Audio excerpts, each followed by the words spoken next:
Ya veíamos, hermanos, esta mañana la incongruencia de muchos cuando decimos que para nosotros el vivir es Cristo, pero ahora, si el Señor nos socorre, vamos a ver si el morir será ganancia. Acompáñenme nuevamente a Filipenses capítulo 1, versículo 21, para volver a nuestro texto. Filipenses capítulo 1, versículo 21, dice la palabra del Señor: porque para mí el vivir es Cristo y el morir es ganancia. Vamos ahora a considerar, hermanos, esta segunda parte del texto siguiendo el siguiente esquema. Vamos a ver una vez más, primero el contexto del apóstol, el contexto en el que nos dice estas palabras. Enseguida vamos a ver el dilema de morir o vivir. Y por último vamos a ver el morir. ¿Es ganancia? Como una pregunta. Vayamos primeramente al contexto del apóstol en el que dijo estas palabras. Ya vimos que el apóstol, hermanos, cuando escribió esta carta, se encontraba en prisión a causa del evangelio. ¿Se acuerdan? Asimismo, como mencionamos también, el versículo 20 parece indicarnos que el apóstol había recibido noticias o amenazas de que sería ejecutado. Dice el versículo 20, miren allí: conforme a mi anhelo y esperanza de que en nada seré avergonzado, antes bien con toda confianza, como siempre, ahora también será magnificado Cristo en mi cuerpo, o por vida o por muerte. ¿Se fijan? Miren la expresión del apóstol. Dice: ahora también será magnificado Cristo en mi cuerpo, o por vida o por muerte. Se ha sugerido, hermanos, que la expresión del apóstol y esa seguridad del apóstol de estar en el extremo de morir o vivir se debía al estar encarcelado en Roma esperando veredicto. Ustedes recordarán que cuando estuvo ante el rey Agripa, él termina apelando a César y es enviado a Roma después de un tortuoso viaje y al final termina en Roma. Ya se está tratando la situación y en ese sentido ya no hay más apelaciones. Es decir, se va a tratar su caso ante el emperador y lo que el emperador decida, ya no hay más apelaciones. Allá con Festo y con Agripa, si ellos decían que muera, él podía apelar y decir: apelo a César. Y entonces esa sentencia podía ser, ¿cómo se dice?, conmutada y enviada a la autoridad de César. Sin embargo, él ya estaba en Roma y ya estaba esperando la audiencia, encarcelado, esperando la audiencia con el emperador para que el emperador ahora sí decida. Y ahí, hermanos, ya no hay más que apelar. Al emperador ya no se le podía apelar. De manera entonces que Pablo o está viendo cerca la fecha de su audiencia con el emperador, o ha recibido noticias de que será ejecutado. Cualquiera de las dos cosas le pone en entredicho entre o si va a vivir o va a morir. Él piensa: si me presento delante del emperador y él dice muera, ¿moriré? Noten que algo bien interesante es que él no estaba esperando que una luz gloriosa apareciera y cegara a todos y saliera volando en carros de fuego de ahí delante del emperador. No, hermano.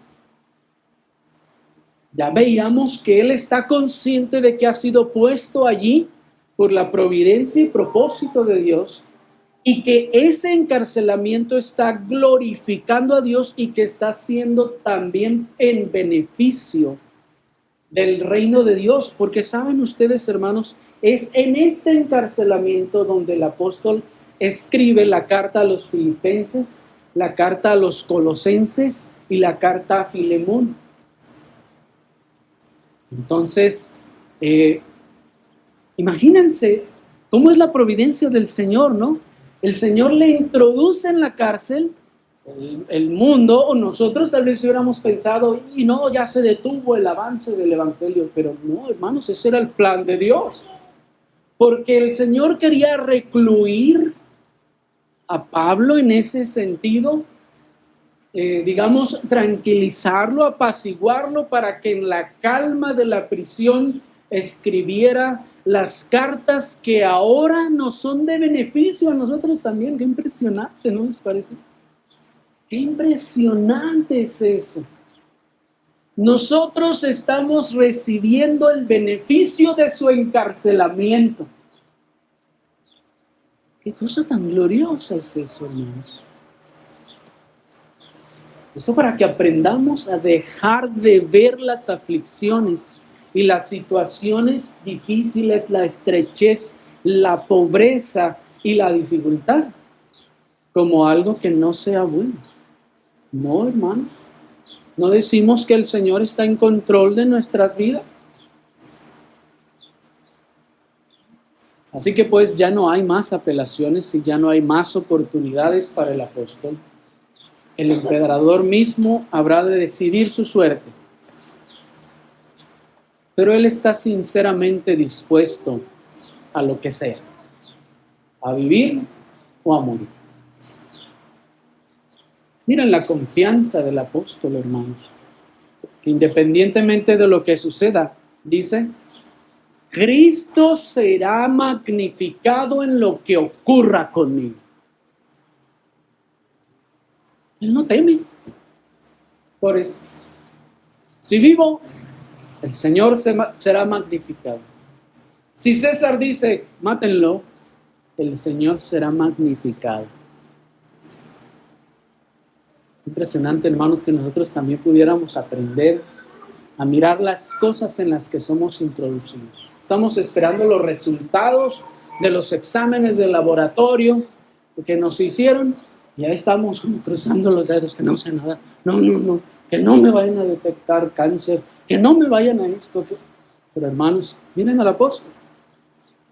Yo estoy seguro, miren el texto, antes bien con toda confianza, como siempre, como siempre, no dice, me acaba de llegar esa confianza, no, como siempre, de que ahora también será magnificado Cristo en mi cuerpo, o por vida, o por muerte.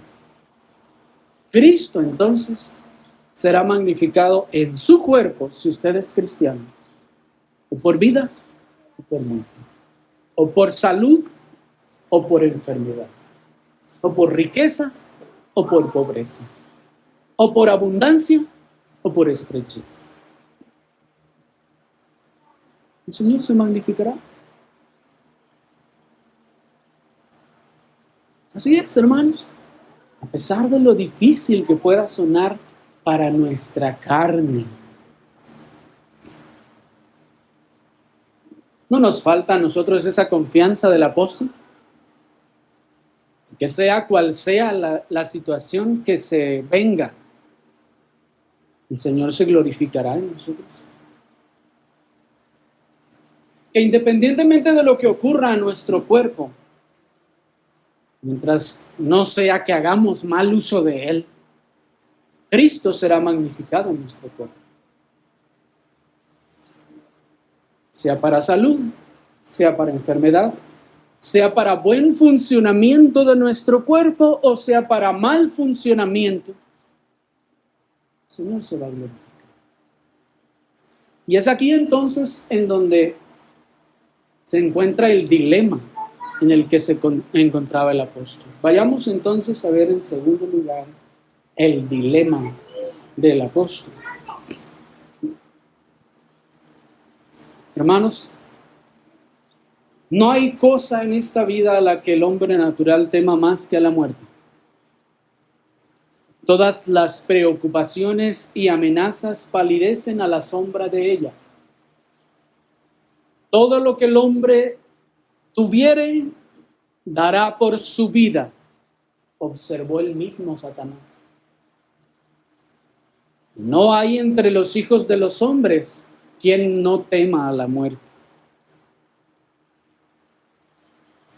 Este es el porqué de que el hombre no solo es capaz de entregar toda su hacienda para evitarla, sino que también es capaz de las más grandes traiciones y es capaz de las más grandes bajezas a fin de librar la muerte.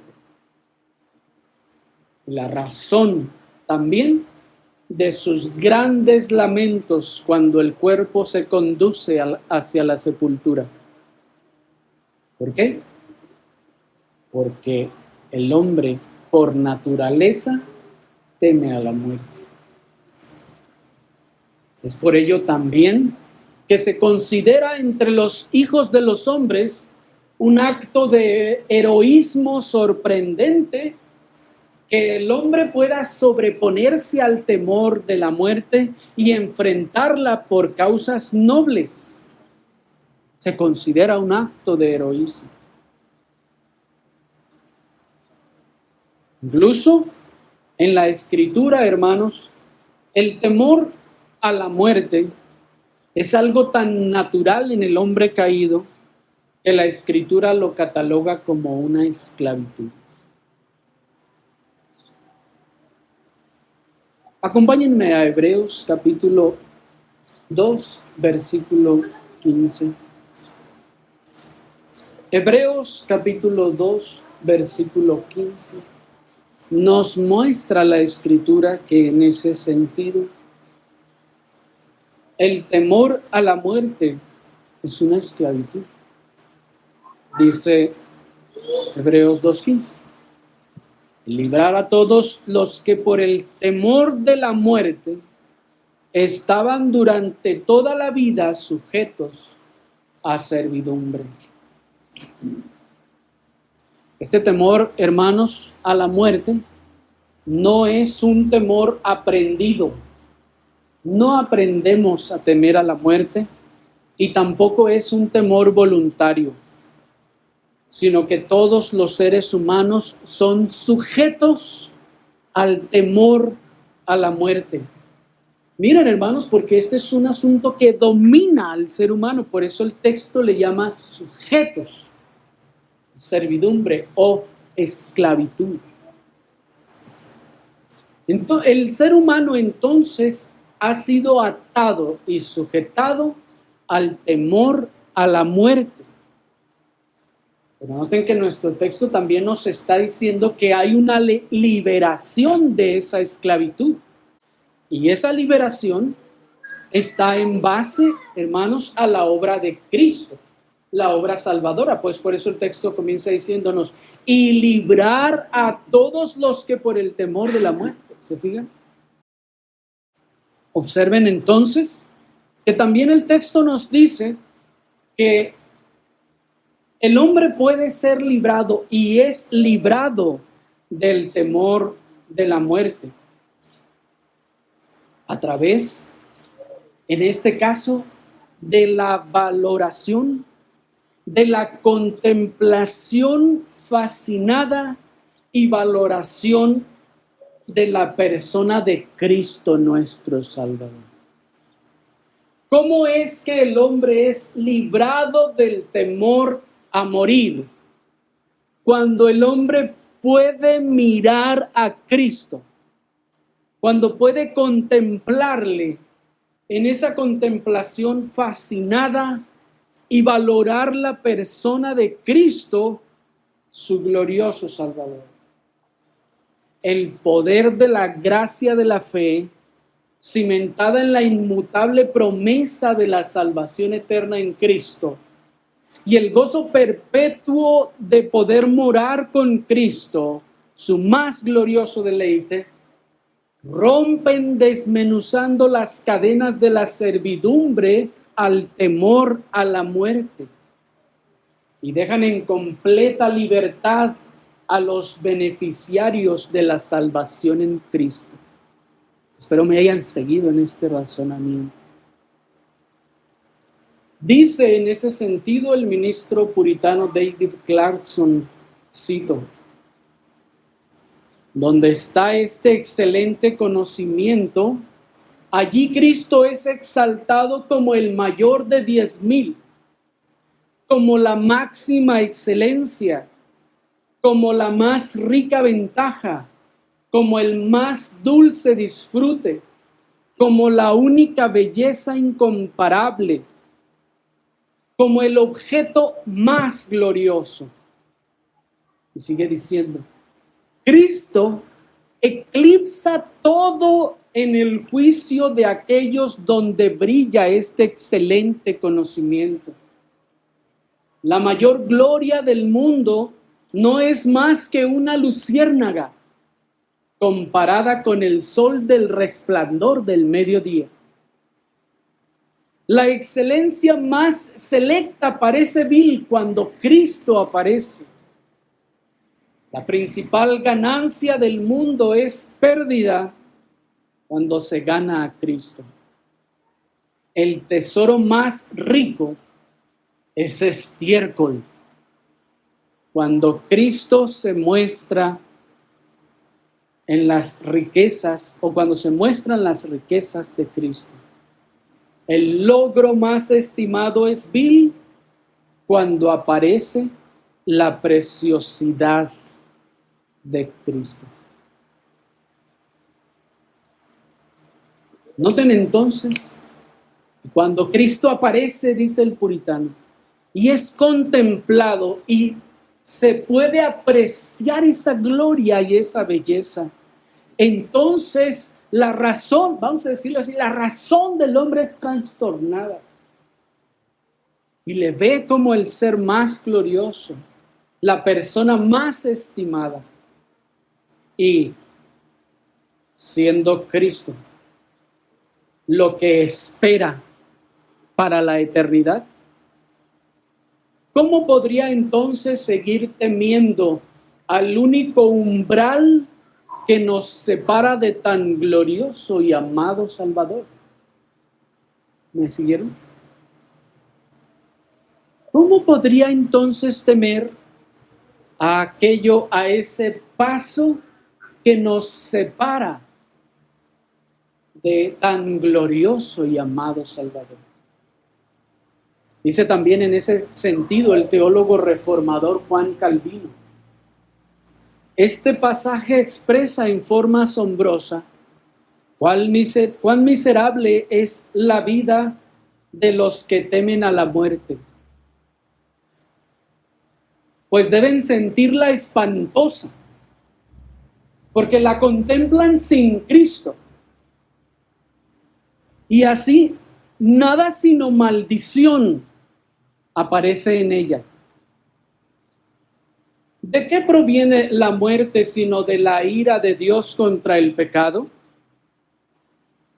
He aquí el porqué de esa esclavitud durante la vida entera, y aún la perpetua ansiedad con la cual son atormentadas aquellas almas miserables, pues por la conciencia del pecado, el juicio de Dios se mantiene presente para siempre. De este temor Cristo nos ha librado al llevar sobre sí nuestra maldición. Quitó a la muerte lo que tiene de espantoso, y aunque ahora no estemos libres de la muerte, no obstante, en la vida y en la muerte tenemos paz y seguridad porque Cristo va delante de nosotros. Termina así. ¿Se dan cuenta entonces, hermanos, cómo la vista de Cristo entonces libera quita el yugo y la atadura del temor a la muerte. Los cristianos, entonces, en ese sentido, ya no viven temiendo a la muerte.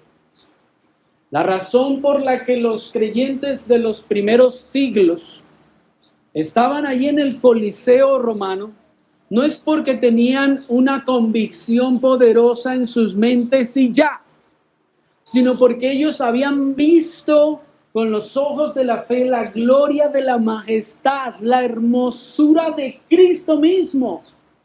Y ellos, cuando estaban en el Coliseo, no estaban en otro lugar más que ante el umbral de lo que los separaba de su amado Salvador. Y en ese sentido, la muerte ha perdido su aguijón, su efecto. La muerte sigue entre nosotros, pues es la sentencia del pecado, de la desobediencia al pacto de obras. Continúa y continuará. Pero el temor de la muerte ya no atormenta a los cristianos. Y ni siquiera desde el punto de vista de ¿qué le va a pasar a mis hijos si me muero? No, hermanos, porque el creyente ya sabe y tiene plena confianza en que mis hijos son del Señor.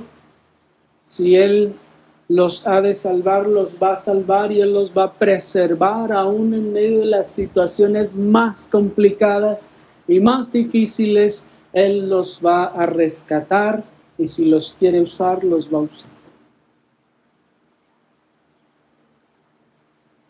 Porque todos aquellos que estaban en el Coliseo también tenían familias y tenían hijos. Los creyentes del primer siglo, cuando no se prestaban a ofrecer incienso al César. Y miren, hermanos, los romanos no les estaban diciendo, mira, vente, híncate ante el ídolo, adóralo aquí en nuestro culto pagano. No. Les decían, mira, quítate de problemas, porque si tú no adoras al emperador, entonces te vamos a quitar todo lo que tienes. Y literalmente lo hacía. Literalmente. Si tú no adoras al emperador, seas lo que seas, tengas el estatus social que tengas, seas senador, seas lo que sea, pierdes todos tus privilegios, pierdes todos tus títulos, pierdes todas tus posesiones, literalmente, hermanos. Literalmente les quitaban todo lo que poseían. Todo. Y los dejaban literalmente, no en la calle, en el cerro. Así es. Todo por no ofrecer incienso al emperador y decir, el emperador es el Señor. ¿Les parece eso exagerado? ¿Les parece eso como que, oye, pues, qué tanto era nomás agarrar el incensario? Ya nomás hacerle así, te vas corriendo, ya la libraste. No, hermanos, porque ellos conocían a ese Señor, aquel que está dispuesto a transigir y decir, bueno, está bien, les voy a seguir el juego, les voy a seguir el cuento, es que al cabo nomás es un ratito. Hermanos, no ha conocido al Señor. No ha conocido al Señor.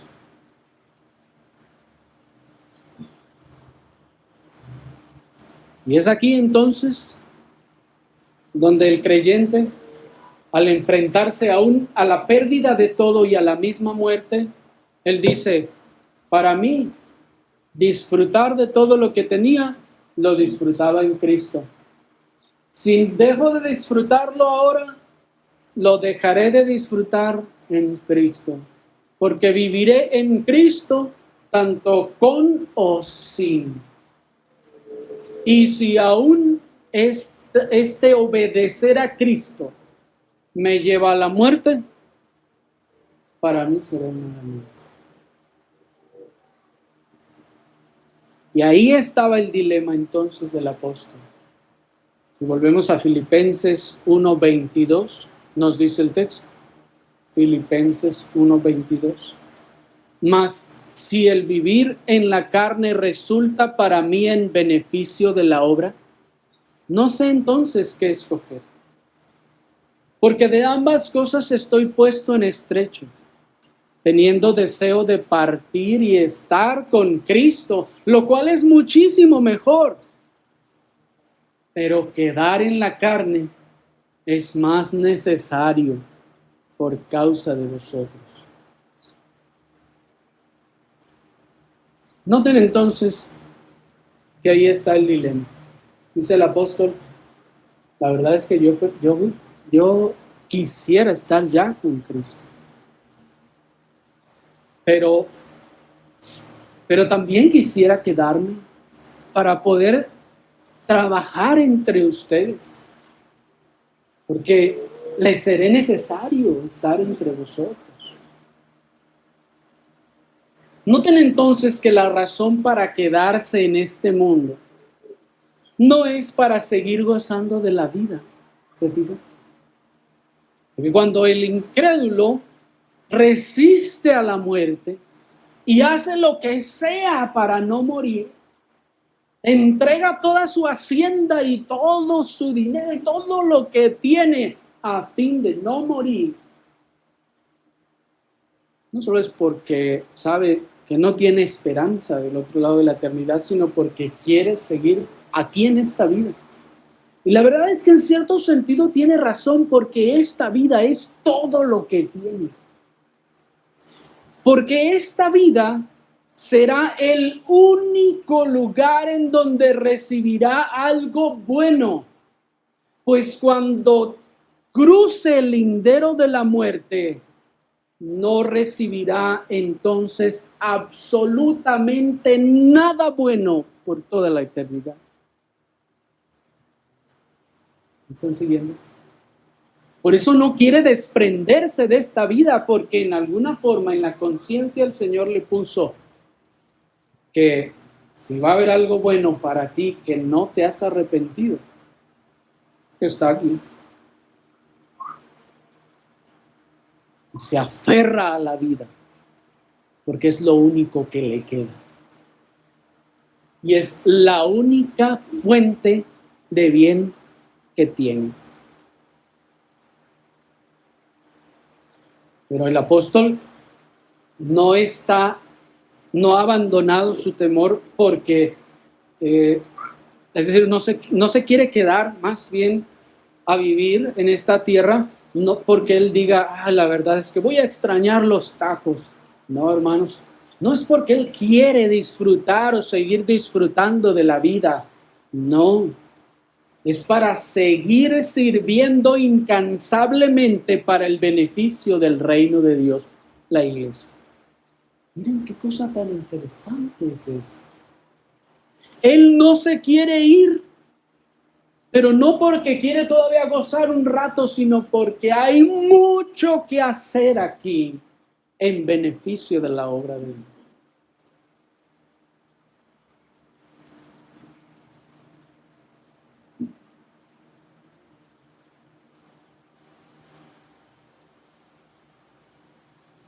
¿Llena eso también el pensamiento suyo?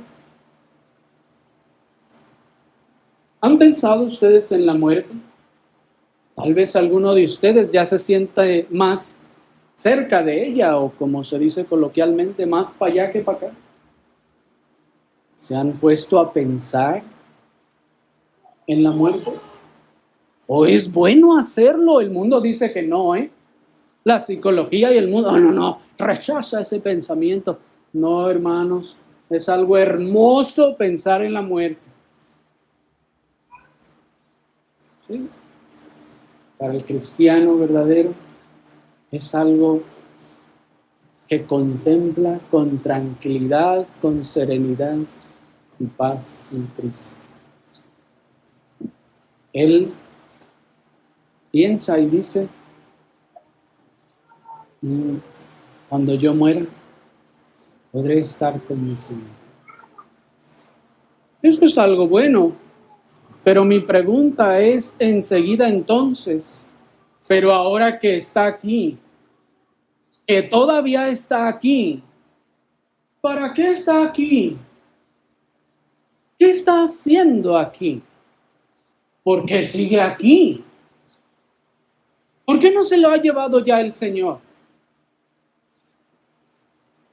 ¿Podría el Señor llevárselo? ¿Por qué no lo ha hecho? Miren el apóstol.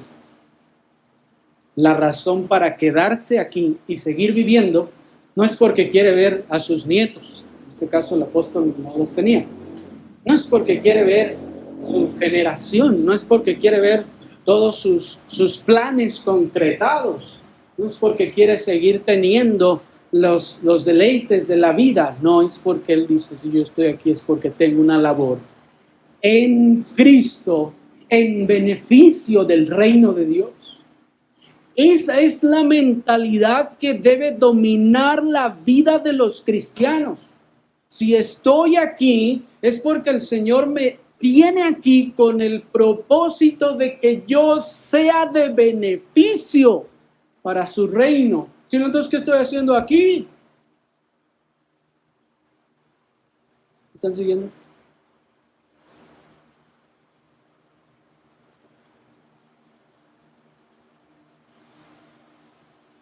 Que usted se quede en el cuerpo, que no muera en este momento. O que tal vez haya librado o acabe de librar la muerte recientemente. ¿Resultará en beneficio de la obra del Señor? ¿O solo de su propia vida personal?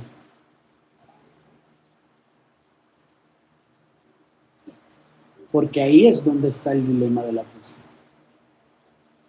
Si estoy aquí, si me quedo, es por el reino de Dios. No me quedo por lo sabroso de los tamales o de las aguas. Yo estoy aquí por el reino de Dios. Y si me quedo, para eso me quedo. No para conocer más lugares, no para poder descansar o disfrutar. Me quedo a trabajar. Y por eso me quiero quedar. Por eso no me quiero ir, pero me quiero ir. ¿Me explico? Ahí está entonces la tensión.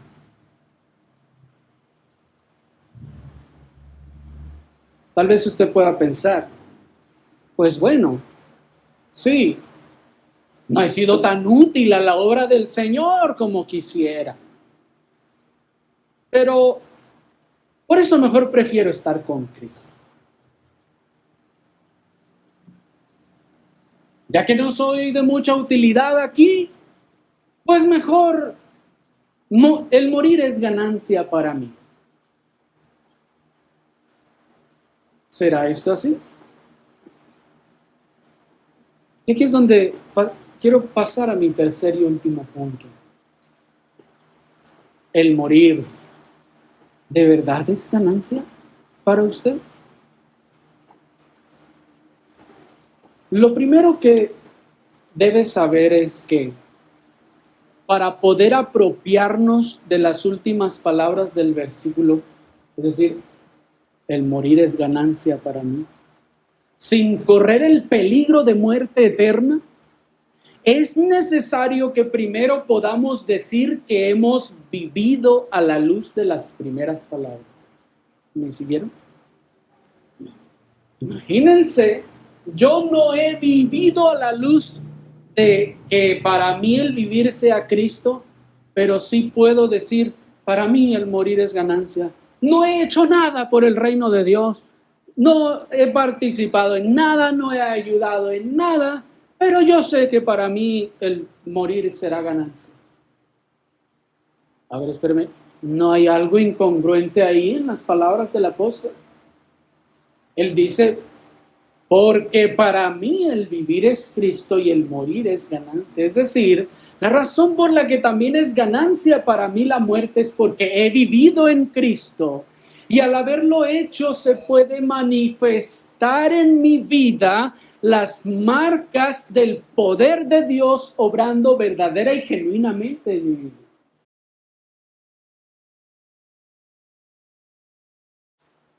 Pues el apóstol Pablo mismo dice en 1 Timoteo 2, 5 y 6, se los leo.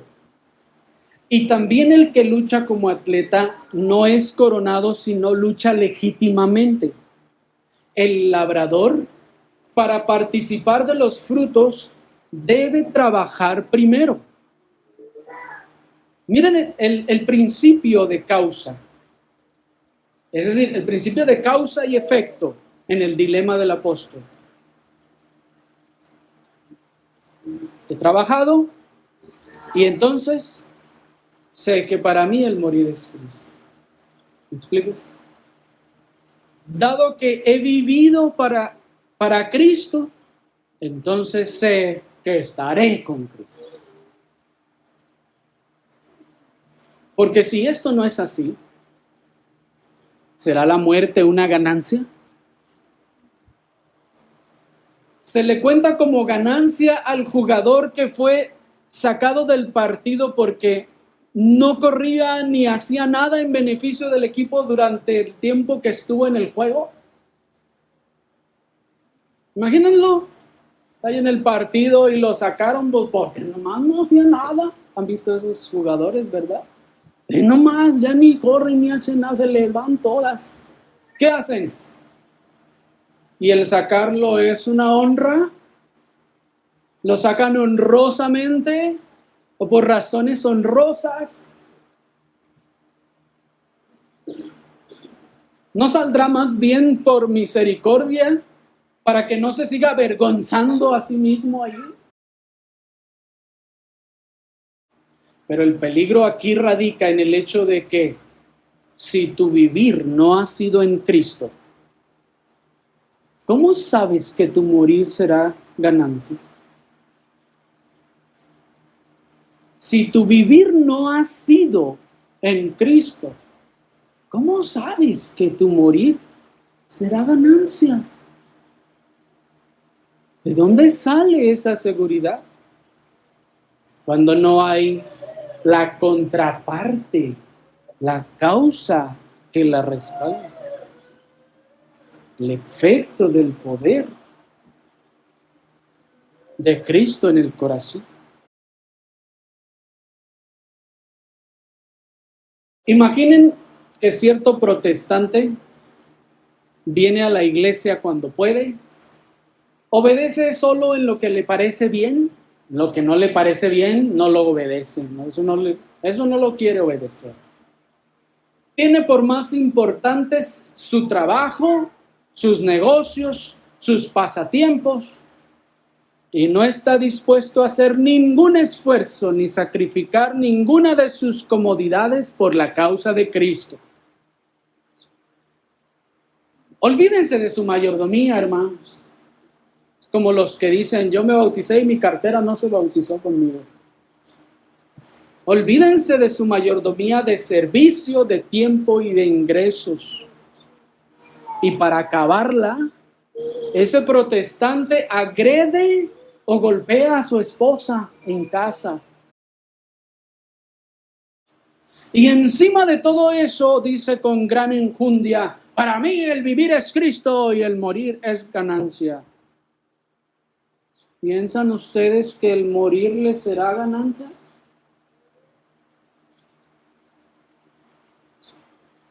Hermanos, si ha vivido una vida manifestando que no hay poder de Cristo operando en su vida para llevarle a la obediencia y a la santificación, ¿puede decir el morir es ganancia? No, hermanos. Imaginen ahora una mujer protestante que viene a la iglesia cuando no hay novelas, porque si las hay, no, pues ese día no puede. Obedece solo en lo que le conviene, en lo que no le conviene no, evidentemente. Tiene como prioridad su apariencia externa, las modas y publicitarse a sí misma y sus vanidades en las redes sociales, a eso se dedica todo el día. Andar subiendo sus fotos y publicitándose a sí misma en las redes sociales. Tampoco está dispuesta a hacer ningún esfuerzo ni sacrificar ninguna de sus comodidades ni de su tiempo para el Señor. Su tiempo en el gimnasio es intocable. Ese nadie lo toca. Porque tiene que ir al gimnasio. Es una mujer empoderada, de esas de las de ahora. Y ni esperanzas que quiera sujetarse a su marido. Y ella también clama y dice, para mí el vivir es Cristo y el morir es ganancia. ¿Piensan ustedes que de verdad les será eso una ganancia? ¿Piensan ustedes que viviendo así, si se muere, les será una ganancia?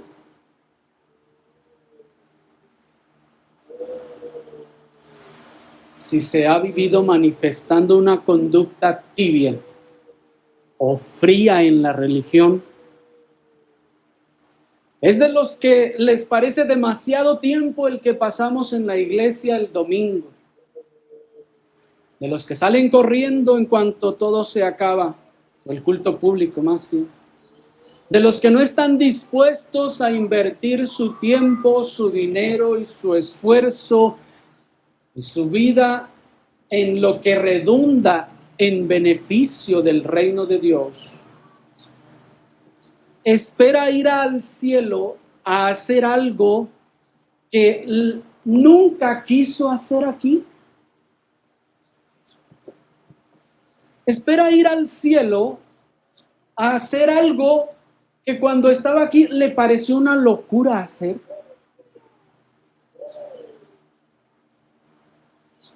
Le parecía una locura ir a adorar a Dios y estar tanto tiempo ahí en la iglesia, porque había cosas más importantes. Y entonces espera ir al cielo a hacer lo que no estaba dispuesto a hacer aquí. Por favor, eso no tiene sentido. Me siguen ni siquiera en el sentido común. Esto es razonable.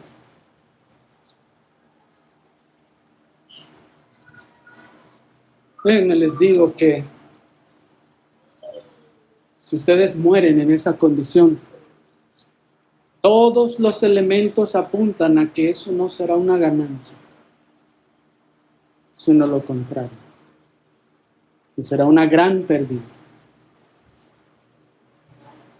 Dice en ese sentido el comentarista de la época puritana Albert Barnes, cito, el apóstol, de cualquier manera que terminara su prueba, se sintió seguro de que promovería el gran objeto por el cual vivía. Cristo sería honrado tanto por su muerte como mártir, como por su vida con muchos años de proclamar el Evangelio. Por lo tanto, él estaba tranquilo con su suerte. No tenía ansiedad. Pase lo que pase, el propósito que más anhelaba se aseguraría, que el nombre del Salvador sería honrado. Termina así. Impresionante, ¿no les parece? En la mañana veíamos que el verdadero conocimiento de la persona de Cristo invariablemente hace que el que lo ve le considere el mayor de 10,000, como la máxima excelencia, como la más rica ventaja, como el más dulce disfrute, como la única belleza incomparable, como el objeto más glorioso. Pero si ustedes mueren sin esa clase de conocimiento, Si ustedes mueren sin apreciar a Cristo de esta manera, es muy probable, por no decir que lo más seguro, es que para ustedes no sea una ganancia el morir, sino que el morir, lejos de ser una ganancia, resultará en una gran y terrible pérdida eterna. Porque como vimos, es ese conocimiento de la persona de Cristo lo que libera al verdadero creyente del temor de la esclavitud, o de la esclavitud al temor a la muerte, con tal de estar con el que verdadera y profundamente ama su alma. La razón por la que los cristianos están todo el día adorando al Señor en el día del Señor y están dispuestos a sacrificar lo que sea es por ese amor que tienen por la persona de Cristo, y ese amor entonces también les conduce a mirar hacia la eternidad y esperar y desear y anhelar estar con Él. No puedo decir, yo amo al Señor y anhelo estar con Él, pero aquí en la tierra no me gustaría estar con Él. No tengo tiempo para Él. ¿Me explico? Ese amor se manifiesta tanto aquí, en mi vida diaria, y se manifestará cuando cruce el lindero de la eternidad.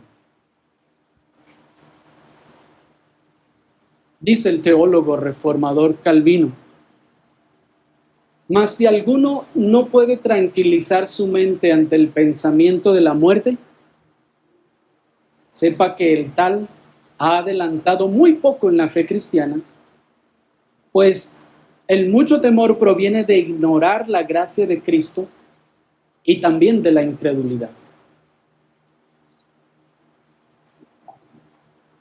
Dice también, cito nuevamente al comentarista Albert Barnes: Pablo no tenía miedo de morir y estaba convencido de que sería capaz de soportar los dolores de la muerte de tal manera que mostrara el poder sustentador de la religión y el valor del cristianismo.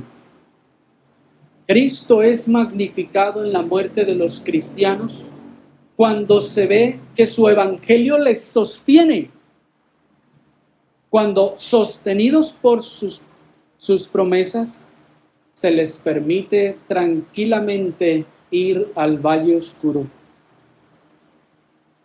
y cuando en los montes de partida encomiendan confiadamente su entero ser en las manos de su Señor. Y agrega el ministro puritano Thomas Watson: ¿qué habrán dicho los otros? Miren a qué buen amo sirven y cómo lo aman, que arriesgan perderlo todo en su servicio. La gloria del reino de Cristo no reside en la pompa y en la grandeza mundana como la de los reyes, sino que es vista en los alegres sufrimientos de su pueblo. Los santos de antaño, dice el puritano, menospreciaron sus vidas hasta la muerte. Ellos se asieron de los tormentos como de muchas coronas. Dios conceda que le glorifiquemos así. Así Él nos llama a hacerlo. Muchos oran: pase de mí esta copa, pero no, hágase tu voluntad. Miren pues la esperanza del verdadero cristiano. Y como dice la Escritura, por lo cual estoy seguro que ni la muerte ni la vida. Interesante, amigos. Ni la muerte ni la vida me separará del amor de Dios que es en Cristo Jesús. Al contrario, la muerte será precisamente ese umbral que habré de cruzar, será ese lazo que me sea echado para entonces llegar con el que ama nuestra alma. Así que les pregunto, para ustedes,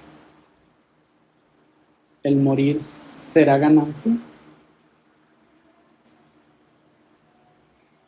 El Señor conceda que hagamos una reflexión concienzuda en nuestras vidas de estas cosas. Oremos, hermanos, en sí.